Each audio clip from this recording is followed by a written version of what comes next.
Yeah, so I'm not going to introduce myself, but I'm myself now. I think when I've seen some of the other presentations, I actually realized that maybe some of the audience members are not familiar with underground. So apologies for that. But I'll try to make this lots of pictures and videos just to make it a bit more exciting. So I'll just give a few of my discussion points. I'll just go through the drivers from industry. The vision that we have as Mandela Mining Precinct in my program, the Advanced Ore Body Knowledge Program. I'll go and discuss the technology in action with the technologies and also discuss some of the other stuff. So I think we've had quite a lot of surface presentations, so now we're going deep underground. So I think what's quite important for us and what's the industry drivers to look at, what's the challenges and issues related to geosciences? And I mean, if I talk about geosciences, I include rock engineering, let me also geotechnical, rock engineering, geophysics, because we're all actually family from each other. And I actually picked up this thing with ChatGPT. I'm also can use that now. Despite decades of exploration, the rock still holds secrets. So a lot of work is being done for exploration, but when we start mining underground, we've got so many challenges. It's still not all resolved. And I think it's important because I need to identify, it might not be 40-meter structures, but we actually do have them bigger. But it's important from a safety perspective. We know as we go deeper, because our mines are going deeper, it's becoming more complex. So we need to understand what we're mining. I mean, obviously, we need to understand our ore bodies, and I'm not going to go through all this stuff, but I think for me, the big thing is how can we integrate some of our technologies or the techniques that we have? The previous presentation spoke about using two with drilling, but how can we combine it to get the optimal information for us to be able to extract our ore? And I always say value extraction is not only extracting our ore body, optimally, but it's also how can we extract safely. I think that's the value is actually our people, not necessarily only our ore bodies. So just on the vision of and advanced orbiting, I think people that listen to some of the stuff I've spoken about, we always want to create that glass rock environment. We want to see into the rock, what's inside, what's happening, when we're mining, what's happening ahead, because we need to know. And obviously, what the program has been focusing on is quite a lot of different disciplines. Um, we've done quite a lot of work on geophysics, obviously geochem and mineralogy, which is not my favorite, I must be honest. The structural geology side, data science and machine learning. We're trying to adapt that more, but I was quite, I nearly fell off a chair the other day when I presented, and the guy said to me, but why don't you guys get back to basics? Get people to draw it by hand and plot it on a graph. I'm like, millions of data points, how are we going to do that? Because unfortunately, machine learning and all this stuff is very expensive to do some of the research in that environment. And obviously, from my side, and you'll see with my presentations as well, I'm a very visual person. So it makes it better to understand how do you actually see what's happening. I don't want to read about it, I want to see it. Yeah. And obviously, the AOK approach is on high quality data. We need to make things faster, and yeah, obviously, machine learning. So hopefully, this is the boring bit gone. Um, so just on the real time and why we are focusing, and I'm not going to go into too much detail because I know there's a time limit with, I'm scared of that 5 minute sign. But I think for us, we need to look at innovation. It's important to keep up with the times. When somebody said to me, oh, but I know you want to give people, all the people underground, cell phones and iPads and whatever. I'm like, yeah, because they're using it on surface. I mean, do you want to tell me somebody, a miner underground, he doesn't have a phone? So it's not that we need to keep up with the times. We can't expect people to do geological mapping with a book and a pen. I mean, we need to keep up the song. I don't think anybody actually. I tried to write something with a pen and paper that I couldn't because we were used to typing and cell phone stuff. So I mean, we need to keep up with the time. I mean, we need to be sustainable. Um, it's we talk about all body knowledge and programming and grades but there's other stuff that goes in it with it as well. We do exploration underground as well, so we need to extend that. Or what is it? We need to think of safety, and that should have been first. So sorry for that, but I think in everything we do in extract, it needs to be done safely, and that's why we are doing research and innovation to look at how can we extract, and then obviously efficiency. We collect a lot of data anyway. How can we optimally extract it and visualize it? innovation is there again. And then study C. Something went wrong with this presentation, but it's fine. Okay. So I said I would show people this one, and I think it's very important to. A lot of times people come to me and it's like, "Oh, have you tried this?" It's like, "Yeah, I know GPR exists. We've tested it, and there's some stuff off the shelf." Um, so a lot of people come to us, and remember, I try to represent industry and try to get the research and innovation space, from our point into the mining industry. A lot of stuff is really available. So a lot of stuff, rather than people say, "Oh, but it's too expensive and all that." So we've created the Kuma platform. It's available. Hopefully, when our website is updated, it will be available online. And so far, we've got, and this is just an example that I just clicked on when I did the video, but we've got most of the technologies and off-the-shelf stuff that's really available is there. So it's not always necessary to do research. You can actually just do a click, and it's like the auto trader that older people used to use when looking for a car in the magazine. You click and then you can find something. Focusing on mapping, sampling, monitoring and planning, and then software and data management. I'm not going to go too much on this one, but I think what's important with diamond drilling, we do diamond drilling underground as well. Even though a lot of people are actually starting to drop it and don't think it's important anymore. We do diamond drilling to look at for geological structures, not only to find the reef, but also to find geology, water, gas, and all those other challenges that we have underground.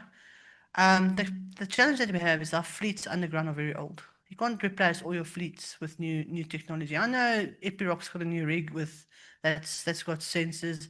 Port Longyear on surface has got it, but our underground rigs are old. So the idea was to actually install sensors on the rig, try to see what data we can get. So we've done some testing at Sabina Stillwater at Batupele. We managed to get the sensors on the rig, 14 different sensors. And again, that's where we just use different technologies. We've got acoustics, a microphone again. We want to measure force, weight on bit, and we actually managed to do it on one hole underground. One hole doesn't sound a lot, but if you think about trying to get sensors on a rig underground in a production mine, I think it's quite well done. The core was sent to WITS for some geotechnical testing, and we got the data. Tried to get some relationships between the efficiencies and the sensors and the properties. And hopefully, if I do get a chance to present again, I'll do a bit more in depth in this one because I think it's very exciting, but there's still stuff that's hanging. Okay, the Stratify Seeker and I'm just focusing on the current technologies that we're doing. I'm not going to go back to the past because that's done. So this is a startup that we identified. And the whole idea was to actually try to find a tool or something that we could actually look at how we can find data on or collect data on the face rather than having the person exposed. And yes, this is on the telescopic pipe, and the whole idea is to actually be away. But ultimately, we want to put it on some vehicle, no robot set. But the idea is to actually get images for photogrammetry and not LiDAR. Also, it needs to be light enough for anybody to carry it, even myself, that's a bit unfit, and I'm a female. But yeah, ultimately, and I just want to show you, hopefully the video will go. No. Where's this guy? No, I told him there's going to be a problem. There's a play little thingy at the bottom. Oh, there you are. Could you just maybe try to push the play on the video? There you are. Thanks. So you'll see part one was to actually get the camera sorted with the lights and reduce the amount of, we originally, I think 16 cameras reduced to 18. I think we did present this previously. Got it reduced and we had a nice compact scanner head. The second portion was to actually look at, can we get some pod, we call it a pod, wirelessly, so you didn't have to have it connected. And while we're scanning the face, can we actually get those images immediately on the pod? So again, this is quite good work that's been done. And this is actually done at Digimon. We ran out of time to actually go underground. But I think this technology holds quite a lot. I'm aware there's a Canadian company that's selling with a backpack that's very similar. The difference is this actually is not linked to each other. So you can go and do scans and immediately see a visual representation. Just some of the other stuff this thing can do, it can pick up and the whole idea is to pick up wedges and loose areas. We focused on a bit of support and we're trying to automate it to pick up your roof bolts and some of your support units, overbreak, underbreak, blasting fractures, as well as some of the, yeah, so in general, we're trying to make a lot of uses out of this device. I'm not going to go on I just presented on this one, but just to remind how cool this is. Okay, then one thing that we've also started to play with is the EPEGs. And it's not a tracking system. Everybody's focusing on tracking of people. The challenge that we have as just geologists and rock engineers and everything else, everybody else, when we scan or do whatever we do underground, we need a survey peg. If that survey peg is far away, we can't position, we don't know where we are in space. As geologists, I think, we don't have, satellites or anything for underground use, we're limited. So we're looking at what we call the EPEX, and this is auto location system. So literally when you go and do your scan or your mapping or whatever else you want to do, you put these tags around, you do your scan, and once you're done, you can actually just remove it again. So I think this is also quite cool. These guys are quite a commercialization, so hopefully we'll have it in the market. Okay, then it's the new baby that we are just poking around, and I was yes when I presented the rock engineer, somebody said to me, "This is not new." Okay, if it's not new, then please share it so we can share it with industry and not reinvent the wheel. That's the challenge. I mean, yes, we're aware there's some stuff out there, but share. If it's not shared, then we can't use it. So we're trying this with Helix Geotech and CSR that will be managing this process. And the whole idea is to actually put these probes into drill holes or production holes in the stope and then produce heat maps from it. And I'm hoping that we can get some good, and I'm positive that we can get some good results. And hopefully, when I'm here again, I'll present some of the results. But I mean, there's not recent. If you go back, and I think this doesn't matter if it's blasting practices, fragmentation, support. There's recently so little work done or advancements done. And this will actually prove some of our preconditioning that we've done. I mean, we're relying on work that was done in the 1970s and 80s. So we're hoping that we can get some more data that's relevant for our current mining operations. Yes, and then the other new baby, and the iPhone is not new. I know I presented it previously because it's pretty cool, but there's another video. Hopefully we can play. Last time I presented with the iPhone, you just walk and you pick up the images, and on the right-hand side, this is open where I actually did that image because that's how easy it is to do. Download the cloud, and you can actually see the stuff immediately. From this, we actually decided, okay, let's see what else we can do with the iPhone. Obviously, we've got the acoustics, we've got everything else. Can we do more? And what we've done is we're looking at some apps. I'm just going to jump to the next one. We want to do some socket blast fraction profiling to see if we can actually pick up and if that has any effect on our production holes or the advances that we have. Then we want to do some rock mass assessment. Can't remember some of the RMRs and hook stuff that we did, but we actually want to see, can you actually use a tool to do at-site rock mass ratings? Is there a way that we can pick up the amount of fractures, the density and all that, and from the images that we obtain? The iPhone is LiDAR and not photogrammetry. That's a big difference between the two. From the stratifier, can we pick up the rock types? Can I see if there's reef? Can I see if it's on reef or off reef? Can I see the hang? Is it shell? Is it quartzite? Is it, and then obviously we want it to be a digital tool as well. So if I pick these things up, can I use the information? I'm scared of that sign. So yeah, we'll start off with the rock mass feature capturing and the rock type identification.